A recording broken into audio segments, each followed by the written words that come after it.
12. Profesor Dr. Kiai Haji Nasaruddin Umar MA, Menteri Agama. 13. Supratman. Shalom, salam damai sejahtera bagi kita semuanya. Kembali berjumpa dengan saya, Pastor Daud Timotius Tampobolon, tentunya di channel God Ministry, channel kesayangan kita bersama. Terima kasih banyak buat kesempatan ataupun waktu saudara untuk mengklik video ini. Karena dengan mengklik video ini, saudara-saudara telah turut ikut mendukung pelayanan Pastor Daud di media sosial di YouTube ini.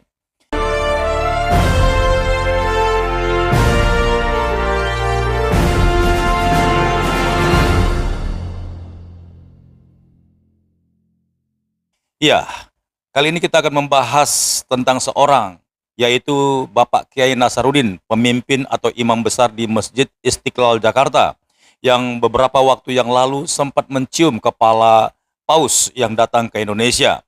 Sebagai rasa hormatnya, dia mendampingi serta memberikan salam serta mencium topi atau kopiah atau juga kepala dari Paus sebagai pemimpin agama Katolik yang datang ke Indonesia. Dan sebagai rasa toleransinya, dia melakukan hal itu karena dia merasa bahwa sudah sepantasnya lah para pemimpin harus saling menghormati dan memberikan contoh dan teladan kepada umatnya.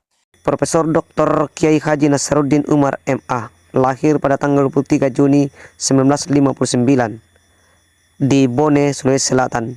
Beliau adalah imam besar Masjid Istiqlal Jakarta.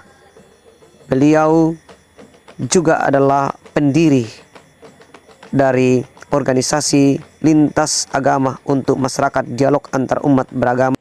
Pada tahun 2024, Nasaruddin Umar menandatangani dokumen deklarasi bersama Istiqlal 2024 bersama pemimpin tertinggi Gereja Katolik sedunia, Paus Fransiskus. Saya sangat bersuka cita karena menyambut yang mulia di Masjid Istiqlal ini. Masjid Istiqlal bukan hanya rumah ibadah bagi kita umat Islam, tetapi juga sekaligus rumah besar bagi kemanusiaan. Dalam Quran disebutkan lakum dinukum waliyadin. Ya, agama kami, tapi mari kita rukun dalam satu negara NKRI. Namun dalam hal itu menjadi sebuah sorotan kepada ustadz-ustadz lainnya bahwa apa yang dilakukan oleh imam besar Masjid Istiqlal ini adalah suatu kebodohan dan sebuah ketidakpatutan dan bisa dikatakan merendahkan umat Islam. Karena mereka menganggap kehadiran daripada Paus adalah satu misi yang tidak baik untuk agama Islam. Ya benar, kita menuntut agar Pak Nasaruddin Umar itu mundur sebagai imam besar Masjid Istiqlal, atau dimundurkan atau diberhentikan oleh pihak yang berwenang, karena beliau telah tidak layak menjadi imam sebuah masjid. Karena bagaimana bisa memberikan mimbar kepada Paus untuk seakan-akan memberikan tabligh akbar di masjid terbesar Indonesia itu. Andaikan Paus itu sekedar datang di Masjid Istiqlal untuk melihat-lihat kemegahan Masjid Istiqlal, mungkin masih bisa dimaklumi.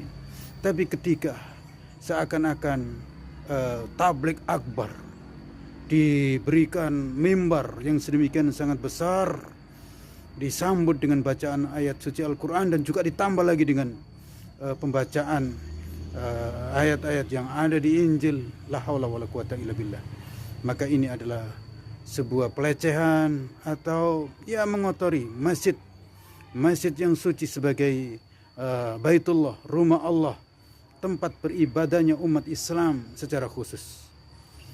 Nah, saudaraku, dalam hal ini kita lihat bagaimana upah daripada Bapak Nasaruddin sebagai pemimpin yang waktu itu akhirnya karena perbuatannya itu diminta turun dan melepaskan jabatannya. Dan sepertinya dia sangat terhina oleh ustadz-ustadz lain yang tidak menyukai perbuatannya.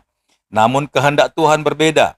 Sebagai upah perbuatannya, toleransinya kepada seorang pemimpin agama Kristen Katolik yaitu Paus, akhirnya dalam jajaran kementerian yang dibangun oleh Bapak Prabowo sebagai presiden yang baru dalam periode berikutnya, Bapak Nasaruddin terpilih menjadi Menteri Agama. Nah, kalau sudah begini, bagaimana kisahnya para ustadz yang membencinya ya? Saya tidak tahu. Ini dia videonya.